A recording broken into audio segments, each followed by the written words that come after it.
aiguë.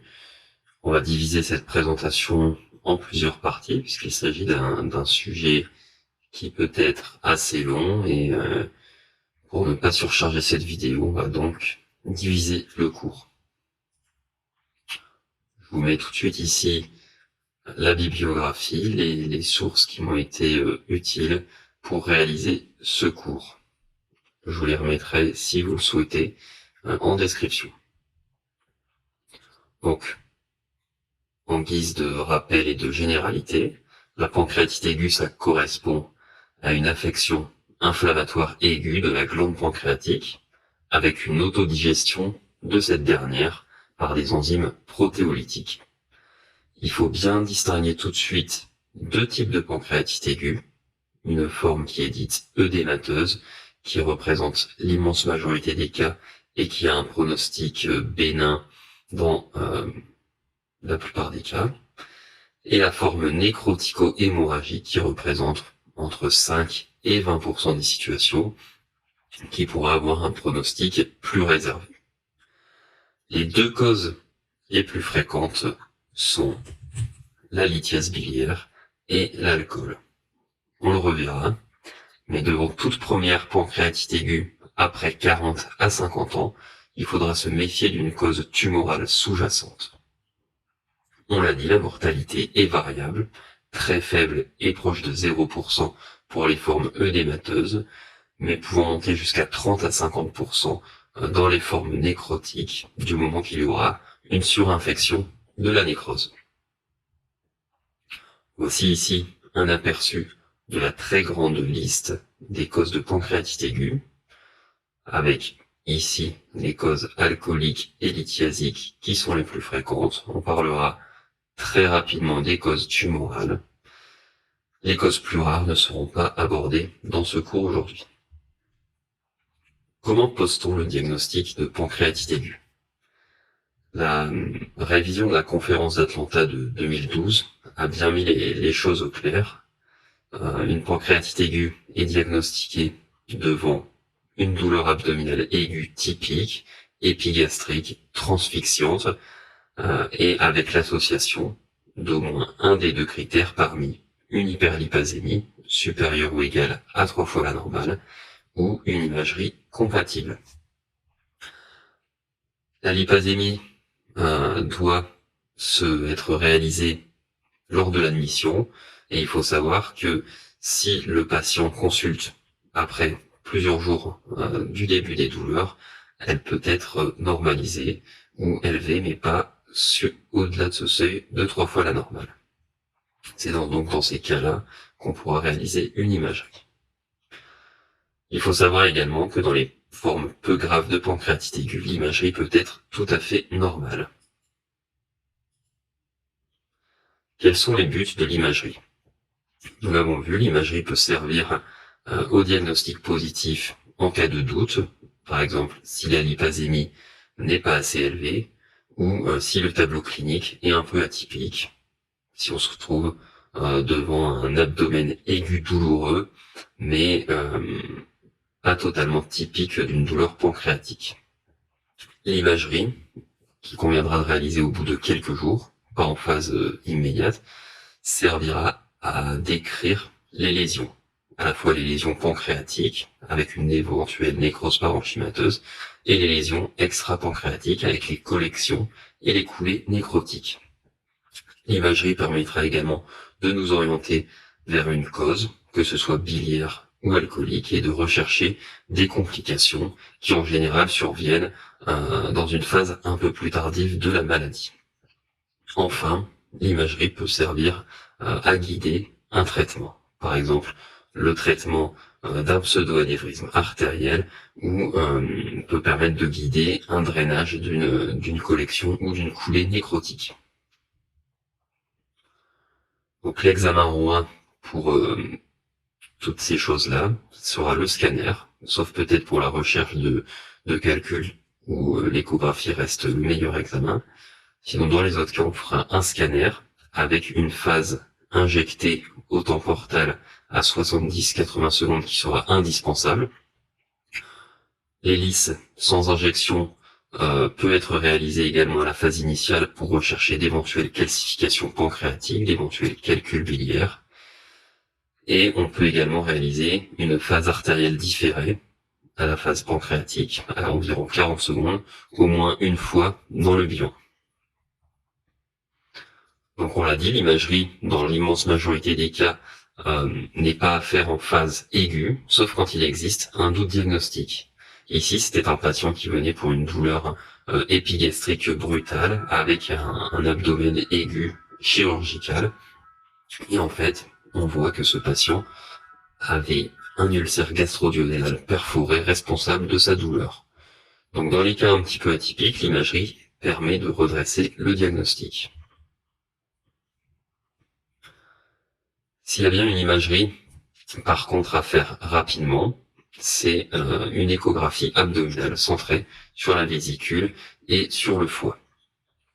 On va rechercher donc les calculs. Vous connaissez très bien cette sémiologie de lésions hyperéchogènes, avec atténuation du faisceau ultrasonore derrière, donc ce fameux cône d'ombre. Cette échographie devra être réalisée dans les 24 à 48 heures, puisque dès la mise à jeun du patient, on va avoir très rapidement, au bout de quelques jours, un sludge et la formation éventuelle de microcalculs. Et c'est très important de détecter ces calculs, parce qu'en cas de cause biliaire de la pancréatite aiguë, en cas de forme peu sévère, il faudra aller à la cholécystectomie assez rapidement lors de l'hospitalisation, puisque si la cause n'est pas traitée, il existe un risque non négligeable de récidive avec une pancréatite qui peut être là beaucoup plus grave que la poussée initiale. Simplement pour vous rappeler que le scanner n'est pas un bon examen pour la détection de calculs. Ici sur cette coupe axiale à la face portale, on a l'impression qu'il n'y a aucun calcul dans la vésicule, alors que si on regarde cette IRM en pondération T2, on voit que cette vésicule est remplie de calculs en hyposignal T2. L'échographie, en plus de rechercher des calculs, nous permettra également de rechercher des signes éventuels d'hépatopathie chronique qui orienteront à ce moment-là vers une cause alcoolique. La conférence d'Atlanta a bien remis les choses au clair sur la pancréatite aiguë en la divisant en deux phases. Une phase précoce, la première semaine, et une phase tardive après la première semaine. En sachant que les complications la première semaine sont plutôt des complications générales, à type de défaillance d'organes, de syndrome de réponse inflammatoire systémique, et les complications propres à la pancréatite, par exemple l'infection de nécrose, les anomalies artérielles, etc., surviendront plus tard. 3 stades, 3 grades de sévérité ont été individualisés dans cette classification. Une forme peu sévère, sans aucune défaillance d'organes, sans syndrome de réponse inflammatoire systémique, avec une mortalité proche de 0%. Une forme modérément sévère, avec une défaillance d'organes ou un syndrome de réponse inflammatoire systémique qui dure moins de 48 heures, et une forme sévère quand cette défaillance d'organes ou ce CIRS dureront plus de 48 heures. Donc on voit ici que la mortalité, la sévérité initiale n'est pas du tout dictée par l'imagerie, mais est bien dictée par les défaillances d'organes et par des critères cliniques et paracliniques qui définiront le syndrome de réponse inflammatoire systémique. On distingue, nous l'avons dit, des pancréatites aiguës œdémateuses et des pancréatites aiguës nécrotiques, avec là également des collections qui auront des terminologies différentes. On parlera de collection liquidienne aiguë péripancréatite et de pseudokystes face à une pancréatite aiguë œdémateuse, et de collection aiguë nécrotique et de nécrose organisée pancréatique dans les formes nécrotiques. Donc la pancréatite aiguë, nous l'avons déjà dit, la mortalité dans les formes œdémateuses bénignes est très faible, proche de 0%. Dans 5 à 15-20%, la pancréatite aiguë sera nécrosante, et dans un certain nombre de cas, on pourra avoir une défaillance d'organes et un syndrome de réponse inflammatoire systémique. Dans les cas où la nécrose pancréatique ou péripancréatique restera stérile, la mortalité reste faible. Le tournant évolutif sera réellement marqué par l'infection de cette nécrose qui sera grevée d'une mortalité très importante. 15 à 25% selon ces chiffres, mais certaines séries nous disent qu'il y a une mortalité qui peut aller jusqu'à 50% des cas. Donc, nous l'avons dit, l'imagerie n'a pas de valeur pronostique, n'indique pas la sévérité en phase initiale. Qu'est-ce qui va faire qui va prédire cette sévérité? C'est la présence d'un CIRS, donc le syndrome de réponse inflammatoire systémique, à la phase initiale, mais surtout sa persistance à plus de 48 heures. Et donc, le CIRS est défini par la présence d'au moins 2 de ces critères. Une hypo ou une hyperthermie, une fréquence cardiaque à plus de 90, une fréquence respiratoire augmentée ou une PaCO2 diminuée, et une hyper ou une hypoleucocytose. Un CIRS transitoire sera ainsi prédictif d'une mortalité de 8%, et un CIRS persistant aura une mortalité estimée à 25% selon certaines séries. On va montrer une fois de plus que l'imagerie réalisée trop précocement et même réalisée en phase initiale n'a pas d'implication pronostique, n'indique pas du tout la sévérité. Ici, chez ce patient qui avait une pancréatite aiguë et qui a bénéficié d'un scanner AJ1.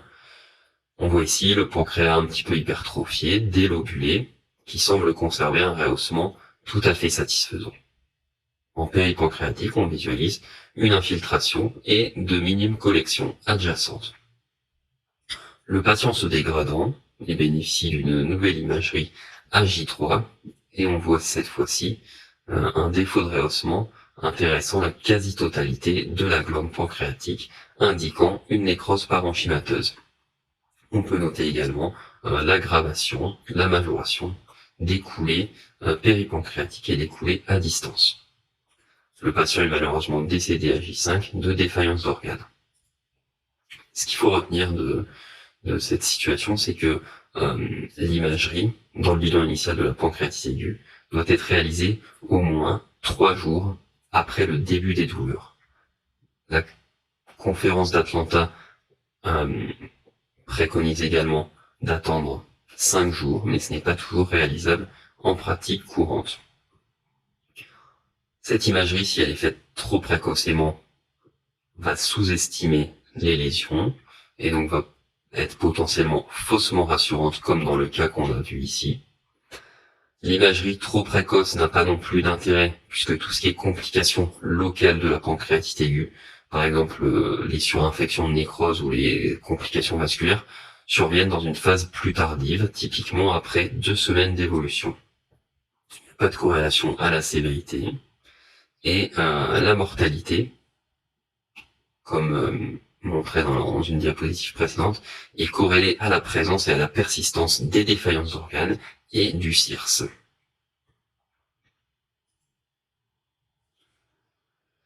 Ici, on va bien dichotomiser les 2 formes de pancréatite aiguë.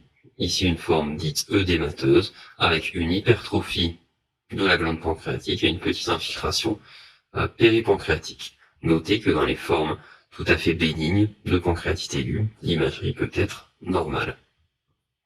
À l'inverse, ici, nous sommes face à une forme nécrotique avec un défaut de rehaussement total de toute la glande pancréatique. Nous avons également des coulées péripancréatiques. Il faut noter que dès lors que l'on a une nécrose du parenchyme pancréatique, toutes les collections adjacentes ou à distance seront appelées collections nécrotiques. La nécrose peut intéresser tout le parenchyme pancréatique, mais peut également être focalisée, ici, à une partie du corps et de l'isthme. La conférence d'Atlanta également séparait la pancréatite aiguë nécrosante en 3 types, avec ici ce type le plus fréquent où nous observons une nécrose à la fois parenchymateuse et à la fois une collection nécrotique péripancréatique. Comme visualisé ici, défaut de rehaussement du pancréas, comparativement à la région céphalique normalement rehaussée, et collection nécrotique aiguë adjacente. Ici une forme, la deuxième forme en termes de fréquence qui représente à peu près 15 à 20% des cas, où on a une nécrose qui va être uniquement péripancréatique et qui aurait un pronostic meilleur. On le voit ici. Pancréas hypertrophié, peut être délobulé mais bien rehaussé, et on visualise des collections adjacentes et un peu plus à distance. Et enfin, une forme de nécrose uniquement localisée au pancréas qui représente environ 5% des cas, comme on le voit ici, défaut de rehaussement de la glande pancréatique et pas de collection adjacente. Attention toutefois à ne pas positiver la nécrose à tort. On peut tout à fait voir dans les quelques jours suivant le début de la pancréatite des petites hypodensités focales qui correspondent simplement à des remaniements œdémateux, parfois des petits remaniements ischémiques transitoires. On peut avoir cette hétérogénéité, cette hypodensité, mais qui ne correspond pas à de la nécrose. Voilà ici, on voit la nécrose correspond à un défaut total de rehaussement. Ce qui a été décrit, ce qui peut être utile également, c'est de mettre une région d'intérêt sur le pancréas à ce niveau sur la phase injectée, de mettre cette même région d'intérêt sur le pancréas sur la phase non injectée. Si la différence de densité est inférieure à 30 UH, on pourra alors parler de nécrose. Nous allons maintenant détailler les différentes collections péripancréatiques et il faudra donc bien individualiser les collections de la pancréatite œdémateuse et les collections dans le cadre d'une pancréatite aiguë nécrotique et distinguer une phase précoce avant 4 semaines et une phase plus tardive après 4 semaines. Dans le cadre de la pancréatite aiguë œdémateuse, dans la phase initiale, nous parlerons de collection liquidienne aiguë péripancréatique, autrement appelée les CLAP. Il faut donc vérifier qu'on a un parenchyme pancréatique bien rehaussé et ces collections doivent être homogènes et rester uniquement péripancréatiques. Après 4 semaines, la majorité de ces collections auront disparu, mais si elles persistent et si elles s'organisent, nous parlerons à ce moment-là de pseudokystes pancréatiques, avec ici une collection organisée et ici à distance d'une pancréatite aiguë œdémateuse. À l'inverse, dans les pancréatites aiguës nécrotiques, nous parlerons initialement de collection aiguë nécrotique, ici nécrose du parenchyme pancréatique, et dès lors qu'on a de la nécrose pancréatique, toutes les collections adjacentes seront également considérées comme nécrotiques. Après 4 semaines, ces collections vont s'organiser et on parlera alors de nécrose organisée pancréatique, comme on peut le voir ici, avec le développement progressif d'une paroi venant limiter ces collections. Ce qui peut être intéressant de noter dans la nécrose péripancréatique, pour essayer de distinguer des collections liquidiennes, ce qui n'est pas toujours facile sur un scanner, c'est de voir que dans la nécrose, on va avoir beaucoup plus d'hétérogénéité, et dès lors qu'on voit des petits débris graisseux en son sein, des hétérogénées comme cela, on saura que c'est de la nécrose. Malgré tout, c'est pas toujours facile de distinguer collection liquidienne de coulée nécrotique en phase aiguë. Ça, c'est un exemple que nous avons vu précédemment. On peut se dire peut-être qu'il y a un peu d'hétérogénéité à ce niveau-là, mais c'est pas toujours facile. Dans ces cas-là, il y a peut-être d'une grande aide, en individualisant ici des portions liquidiennes sur la séquence T2, mais également des portions qui ne sont pas du tout en hypersignal T2, qui sont même en franc hyposignal et qui correspondent à des zones plus solides et qui correspondent à de la nécrose. Si vous n'avez pas d'IRM et que sur le scanner ça reste douteux, vous pourrez alors parler de collection indéterminée. Même chose ici, on peut se demander, est-ce que c'est de la collection liquidienne aiguë ou de la collection nécrotique? Peut-être qu'en regardant bien, on peut se dire qu'il y a des zones un peu plus hétérogènes, mais c'est pas forcément évident. Ce patient avait bénéficié d'un contrôle AG8 et on voit clairement qu'il y a des hétérogénéités avec des petits débris graisseux et surtout qu'il y a une petite nécrose parenchymateuses associées, et donc là, on sait qu'il faut parler de collection de nécrose. Sur le plan radiologique, vous pourrez également préciser le score CTSI, l'index de sévérité scanographique, qui va associer plusieurs items. Chacun de ces items, d'une part sur l'inflammation pancréatique et péripancréatique, avec les collections adjacentes, va donner un certain point. Donc 0, 1, 2, 3, 4. Et ensuite, on va avoir également des points sur la nécrose pancréatique. On va additionner donc ces deux points et obtenir un score sur 10. Et plus ce score sera élevé, plus la morbimortalité sera importante. Concernant la nécrose, nous y revenons une fois de plus. En scanner, ça peut être très difficile de dire s'il s'agit d'un pseudokyste ou d'une collection de nécrose organisée. Et là, une fois de plus, il y a l'IRM sur cette pondération T2 qui nous donne la réponse.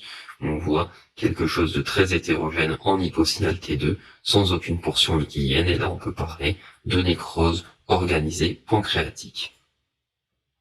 Ça, nous n'y revenons pas, c'est des caractéristiques de la nécrose en scanner, en sachant qu'on est beaucoup plus à l'aise sur l'IRM. À l'inverse, ici, sur cette IRM, on voit une collection avec un franc hypersignal T2 de type liquidien, et on peut donc dire que l'on est face à un pseudokyste. Même chose ici, est-ce que c'est un pseudokyste, est-ce que c'est une nécrose organisée? Même chose ici, et c'est l'IRM qui nous donne une fois de plus la réponse. Contenu très hyper intense en T2, liquidien, pseudokyste, hétérogène, certes un peu de liquide, mais beaucoup de débris en hyposignal T2, et donc nécrose organisée. Même chose ici, où il n'y avait pas trop de doute sur le scanner, on voit vraiment des remaniements hétérogènes de la nécrose du parenchyme pancréatique, même chose ici, qui sont simplement confirmés par l'IRM, mais qui n'apportent pas d'informations essentielles supplémentaires, puisqu'ici il n'y avait pas de doute sur les imageries scanographiques. Une forme particulière à connaître de nécrose, cette nécrose nodulaire solide, épiploïque, ici, du grand épiplon. On pourrait, en regardant très rapidement et en ne connaissant pas cette entité, de parler d'un aspect de pseudocarcinose, mais c'est simplement une nécrose graisseuse de type nodulaire que l'on appelle étoupe pancréatique. Parlons maintenant de l'infection des coulées. Toute collection péripancréatique peut se surinfecter, mais dans l'immense majorité des cas, ce seront les collections et les nécroses organisées pancréatiques qui vont se surinfecter. Typiquement, ça sera suspecté cliniquement devant l'apparition d'une fièvre, d'un état de choc, d'un patient qui va se dégrader, présenter des défaillances d'organes. En imagerie, le seul critère qui peut faire évoquer, voire affirmer cette infection, c'est la présence de bulles d'air, en étant bien entendu sûr qu'il n'y a pas eu de geste de ponction préalable qui pourrait donner ces bulles d'air également, sans qu'il n'y ait d'infection. S'il n'y a pas eu de ponction récente, pas de fistulisation digestive, on peut affirmer le diagnostic de surinfection. Malheureusement, et comme vous le voyez ici, ce signe n'est présent que dans moins de la moitié des cas. Dans tous les cas où on n'aura pas du coup ces bulles d'air, il faudra faire un prélèvement de la collection pour analyse bactériologique. Ces surinfections sont graves, avec une mortalité très élevée. Et il faut savoir qu'elles surviennent en général au moins 2 à 4 semaines après le début des douleurs. Un message clé ici qu'il va falloir également retenir dans l'enquête étiologique, c'est qu'il faut se méfier de toute pancréatite aiguë survenant chez un patient après 40-50 ans. Si c'est son premier épisode après cet âge-là, il faudra aller traquer le cancer. Ici, on peut voir chez ce patient qui avait un premier épisode de pancréatite aiguë, une hypodensité nodulaire du corps du pancréas, qui avait été confirmée sur une IRM réalisée un peu plus tard, où on voit cette masse peu rehaussée, avec une dilatation du canal pancréatique principal en amont. En sachant que sur le scanner initial, notamment du fait des remaniements œdémateux ou nécrotiques du pancréas, la tumeur peut passer inaperçue et donc il faudra savoir répéter le bilan d'imagerie quelques semaines après. Quand refaire une imagerie scanographique dans le cadre d'une pancréatite aiguë? J'aimerais simplement attirer votre attention que la pancréatite représente la pathologie abdominale bénigne qui expose le plus à l'irradiation médicale et qu'il faut donc être raisonnable dans les prescriptions de scanner de réévaluation. Un patient qui va bien, qui a une pancréatite aiguë peu sévère, n'a aucun intérêt à bénéficier d'un contrôle systématique. Par contre, chez un patient qui ne va pas s'améliorer ou se détériorer sur le plan clinique, le scanner est tout à fait justifié. Avant un geste interventionnel ou après certains traitements, notamment percutanés ou endoscopiques, il est là également tout à fait licite de répéter l'imagerie. Que doit-on faire si le premier bilan étiologique est négatif, à savoir notamment pas d'argument pour une cause alcoolique, pas d'argument pour une cause biliaire? Il faudra savoir répéter l'imagerie à distance, notamment avec un scanner et idéalement une IRM pancréatique avec des séquences de Virsungo IRM pour bien étudier les canaux pancréatiques, mais également bien étudier la vésicule biliaire et les voies biliaires pour rechercher une cause lithiasique. Le scanner et l'IRM à distance permettent également de rechercher une tumeur qui aurait pu passer inaperçue. Enfin, l'écho-endoscopie pourra avoir certaines indications dans un second temps, et reste l'examen de référence pour la détection de microcalculs.